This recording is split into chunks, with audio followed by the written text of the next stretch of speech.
안녕하세요. 존버스톤TV의 존버스톤입니다.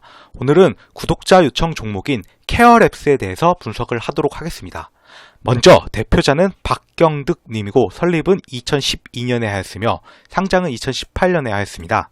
다음으로 투자 포인트 몇 가지 말씀드리도록 하겠습니다. 첫째, 전년 동기 대비 증가한 실적을 들 수 있습니다. 케어랩스는 굿닥, 바비톡 등의 앱을 통한 헬스케어 미디어 사업과 처방전 보안 시스템, CRM 소프트웨어 등 헬스케어 솔루션 사업을 주로 영위하는 기업입니다. 참고로 케어랩스의 CRM 소프트웨어는 병의원에서 사용하는 고객 관리 소프트웨어입니다. 분기보고서에 따르면 헬스케어 관련 사업이 전체 매출의 약 53% 정도 비중을 차지하고 있습니다. 밑에는 분기보고서에서 가지고 온 표인데요.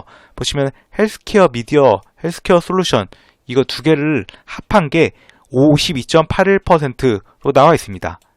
그리고 여담이지만 이 디지털 마케팅 부분도 42.17%로 꽤나 높은 비중을 차지하고 있음을 알 수가 있습니다.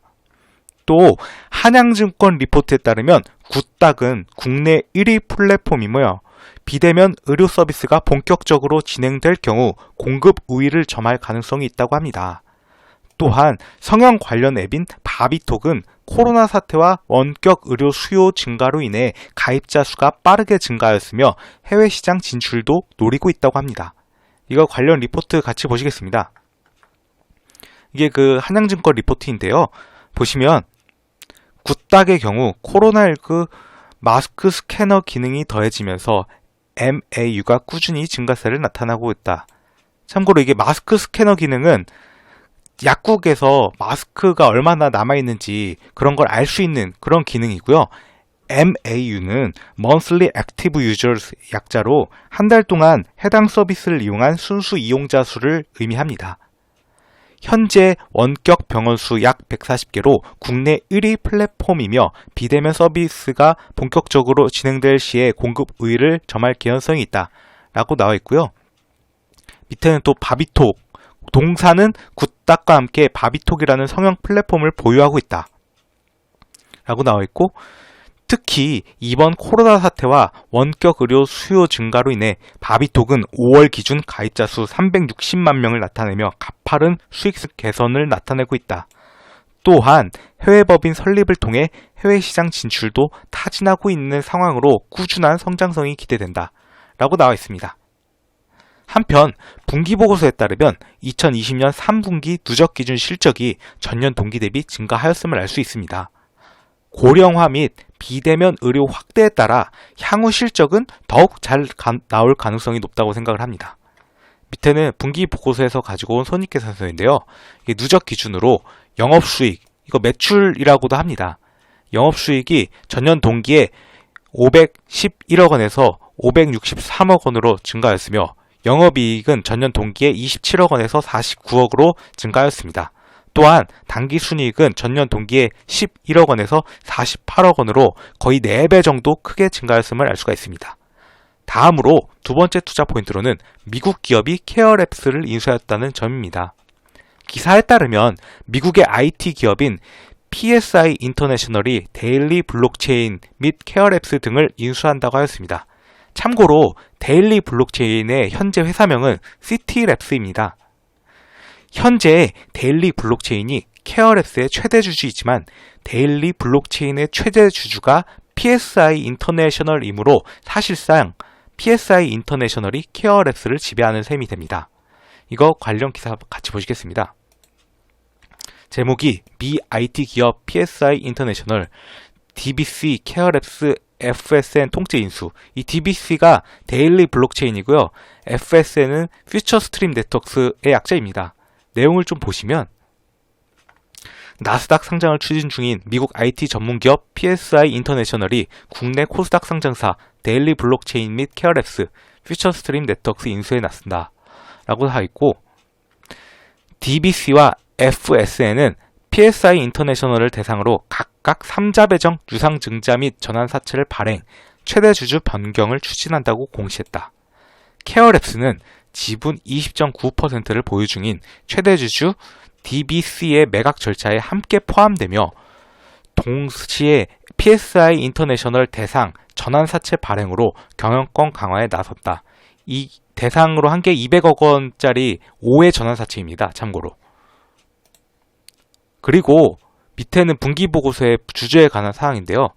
보시면 이게 기준일이 9월 30일자이긴 한데 데일리 블록체인이 20.88%로 최대 주주임을 알 수가 있습니다.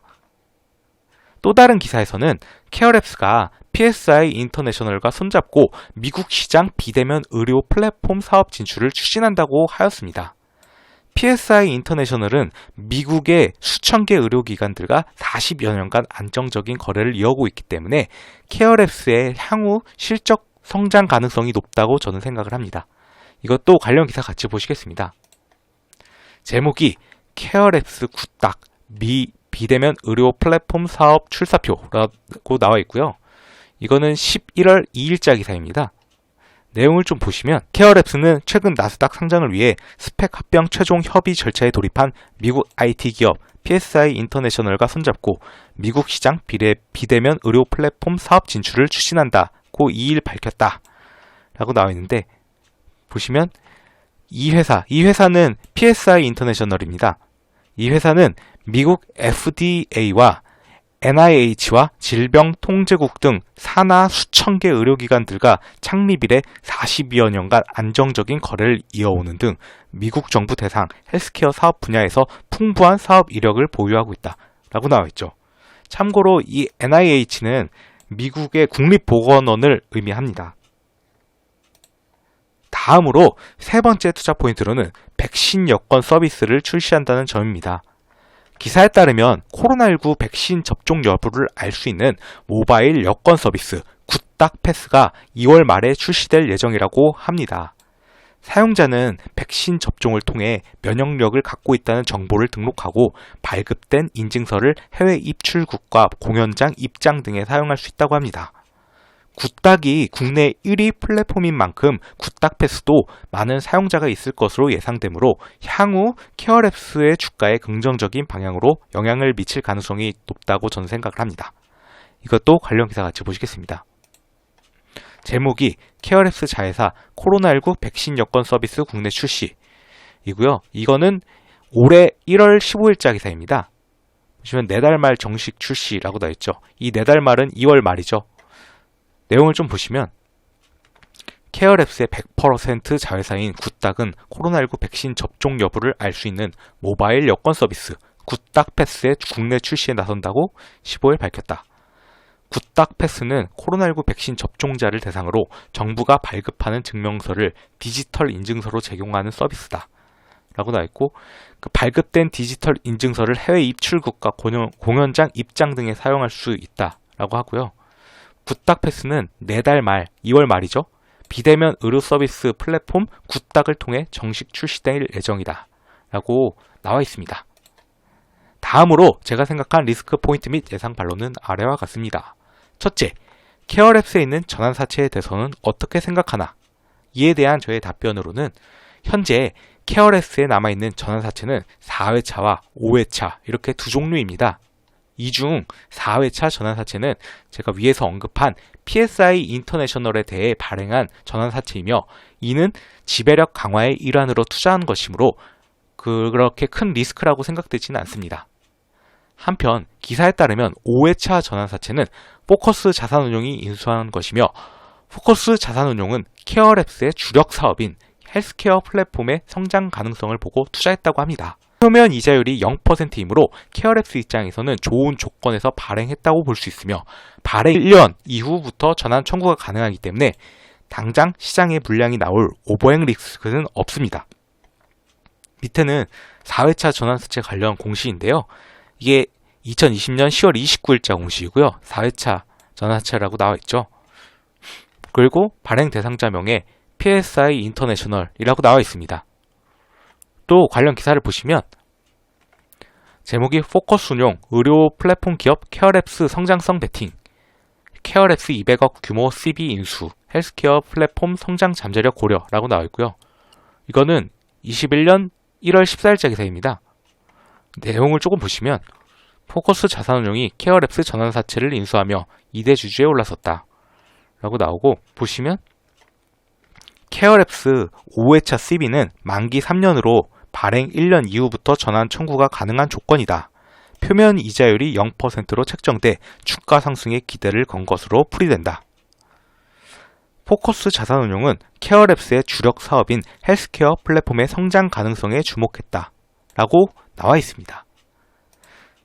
다음으로 두 번째 리스크 포인트로는 2월 19일에 본부장이 주식을 장내 매도하였는데 이에 대해서는 어떻게 생각하나? 이에 대한 저의 답변으로는 다트 공시에 따르면 배인환 본부장이 주식을 18,000주 장내 매도한 것을 확인할 수가 있습니다. 장내 매도한 이유는 알 수 없지만 매도 주식 수가 전체의 0.12% 정도로 소량이므로 케어랩스의 큰 리스크라고는 생각하지 않습니다. 밑에는 다트 공시에서 가지고 왔는데요. 2월 19일자 공시이고 배인환님이 본부장이라고 나와 있죠. 또 18,000주 정도 줄었는데 이게 0.12%의 비율입니다. 그리고 2월 19일에 장내 매도 하였음을 알 수가 있죠. 9,203원에 매도를 했네요. 다음으로 케어랩스의 차트를 같이 보시겠습니다. 이거는 케어랩스의 일봉 차트인데요. 보시면 이때 상장 이후 계속 내리막길을 걷다가 지금 그만큼 많이 주가가 올라오질 못했습니다. 하지만 앞으로 실적 성장성도 있고 또 미국의 PSI 인터내셔널과 뭔가 협력해서 하려는 움직임 등이 보이기 때문에 추가로 여기서 주가가 상방으로 올라갈 가능성이 더 높다고 저는 생각을 합니다. 이상으로 앞서 말씀드린 투자 포인트들을 요약하자면 다음과 같습니다. 첫째, 전년 동기 대비 증가한 실적. 둘째, 미국 기업이 케어랩스 인수. 셋째, 백신 여권 서비스 출시입니다. 이상으로 케어랩스에 대한 기업 분석 영상을 마치도록 하겠습니다. 시청해주셔서 감사합니다. 여러분의 구독과 좋아요는 영상 제작에 큰 힘이 됩니다.